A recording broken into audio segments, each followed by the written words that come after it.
Halo teman-teman. Nah, teman-teman, kita kembali lagi ya. Pada kesempatan ini kita akan sedikit mengulas tentang FRTU ya. Nah, teman-teman, untuk 3 hari ini sudah ada beberapa FR yang masuk. Nah, di antara teman-teman itu dapat analogi 3 kata yang misalkan A banding B banding C, nanti analoginya apa gitu ya. Terus ada kawan juga yang dapat dengan hubungan objek yang pernah kita bahas. Ada juga yang dapat tentang pola kalimat atau pengerjaan dengan SPOK. Jadi analogi ini ada yang analogi kata biasa, ya kan? Kemudian analogi yang hubungan objek. Kemudian ada yang pola kalimat. Kalimat itu ada 3 macam. Kemudian ada tentang soal cerita. Nah, soal cerita ini kan udah pernah saya jelaskan bahwa perbandingan senilai. Kemudian tak senilai, JKW sederhana, kemudian aritmatika. Nah, ini adalah tentang soal cerita. Walaupun sederhana, teman-teman harus banyak latihan.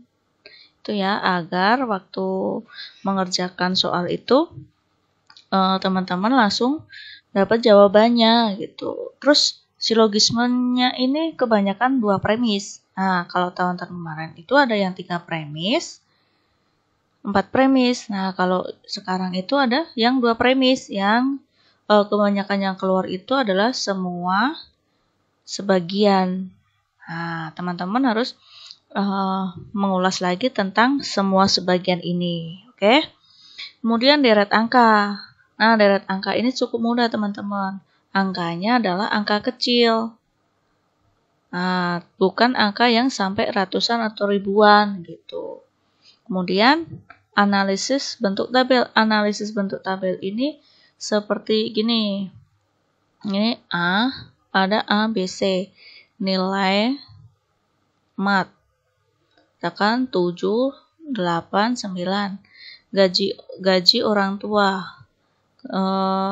Penghasilannya 2,5, kemudian 3 juta, 3,2 juta. Nah, untuk dengan persyaratan gini, siapa yang akan mendapatkan beasiswa dengan ketentuan nilai matematikanya itu 8 dan gaji orang tua itu di bawah 3 juta. Nah, itu adalah analisis bentuk tabel gitu. Kemudian tabel XY, isinya pecahan. Nah, tabel XY ini ada bermacam-macam kawan-kawan. Ini adalah perbandingan kuantitatif. Isinya bisa pecahan, kemudian soal cerita yang senilai tak senilai, kemudian JKW, kemudian aritmatika sosial gitu. Ini adalah bisa masuk ke perbandingan kuantitatif. Kemudian figuralnya ini cukup banyak, teman-teman, 9 kotak.